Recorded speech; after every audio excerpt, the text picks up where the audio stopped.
A buddy of mine hit me up a while back. Yo bro, I need your help. I think I just signed my publishing away. Now my first thought was, don't sign stuff you haven't read first. But then I thought about the fact that most artists freeze up when it comes to the business side. Like I've literally seen people's eyes glaze over when I mention a compulsory license. So I tell him to send me the agreement. He sends it over, I open it, and it was just a standard license for the use of his song on a major label album. Now the crisis was averted in that case, but it really just reminded me that artists need to be more savvy when it comes to the business side. You don't have to be a pro at it, but you should definitely have a working knowledge. And at the very least, make sure you read and understand any contract before you sign it.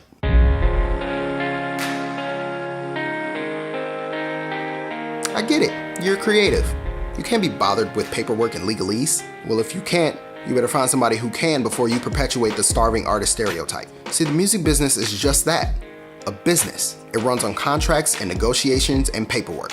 Everything you hear on the radio or see on television has paperwork attached to it. And the way that licenses and contracts work, once you've signed it, it's legally binding. So if they sneak some language in there saying that they own your work and you sign it, guess what? You just got caught. So at the very minimum, read every agreement that comes your way. If you don't understand something, ask somebody. Now I preface all of this by saying, even though I've been working in the music industry for about 10 years, everything in this video is my opinion, and you should consult an attorney when reviewing any form of agreement. In short, don't try to sue me when you sign something that you have read, because guess what you'll get? Nothing. Now when it comes to licenses, there are several different types that you'll come across in the music industry, but these are the main ones: mechanical, DPD, and sync.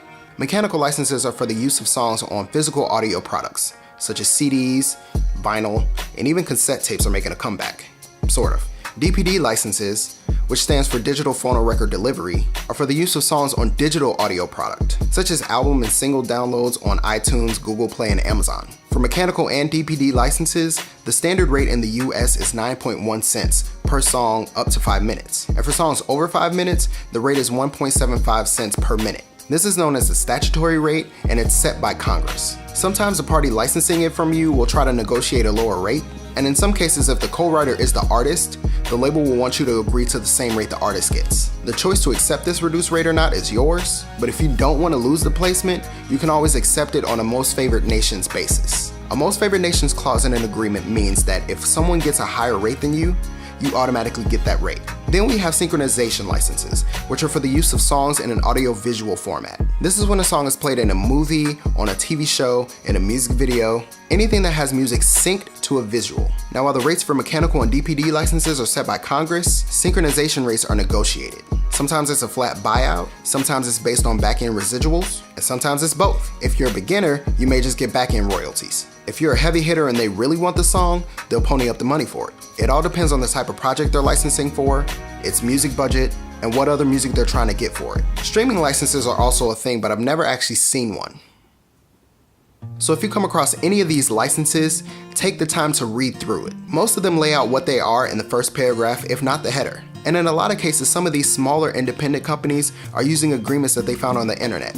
And speaking of the internet, it is your friend. If there's a term in the agreement that you don't understand and you can't afford an attorney, Google it. This isn't me trying to simplify it or make you feel like an idiot for not understanding, because legalese is hard. I've been reading agreements on a daily basis for at least 6 years, and even I still get tripped up.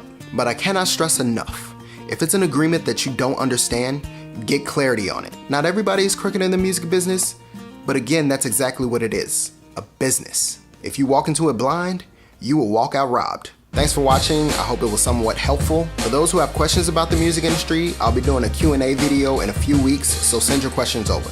And above all else, never stop learning and growing.